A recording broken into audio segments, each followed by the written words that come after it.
இன்னைக்கு நான் பேச எடுத்திருக்க தலைப்பு உதவி. எல்லாருக்கும் என்ன பண்ணணும்? உதவி செய்யணும். இங்கேயும் ஒரு குட்டி பையன் ஒருத்தன் அவங்க பாட்டி ஊருக்கு லீவ்ல போறான். போகும்போது ஒரு கரண்ட் கம்பத்துல ஏதோ ஒரு வெள்ளை பேப்பர்ல எழுதி வச்சிருக்காங்க.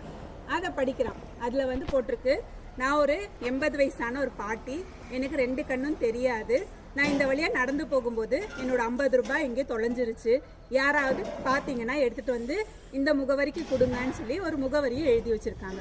அந்த பையன் வாசிச்சு பார்க்குறான். ஐயோ பாவம், கண்ணு தெரியாத பாட்டி தானே, ஒரு 50 ரூபாய் தானே, நம்மளே கொண்டு போய் கொடுக்கலான்னு சொல்லிட்டு அவன் தன்னோட கையில் இருக்க காசை எடுத்துட்டு நேராக அந்த முகவரியை தேடி போய் அந்த பாட்டி கிட்ட கொண்டு போய், பாட்டி நீங்கள் தொலைச்ச 50 ரூபாய் என் கையில் கிடச்சிச்சு, இந்தாங்க வச்சுக்குங்க அப்படின்னு சொல்கிறான்.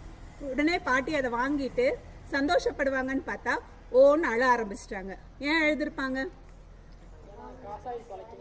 தொலைக்கவே. ஆனால் அந்த பாட்டி சொல்கிறாங்க, தம்பி இது எனக்கு 2 கண்ணும் தெரியாது,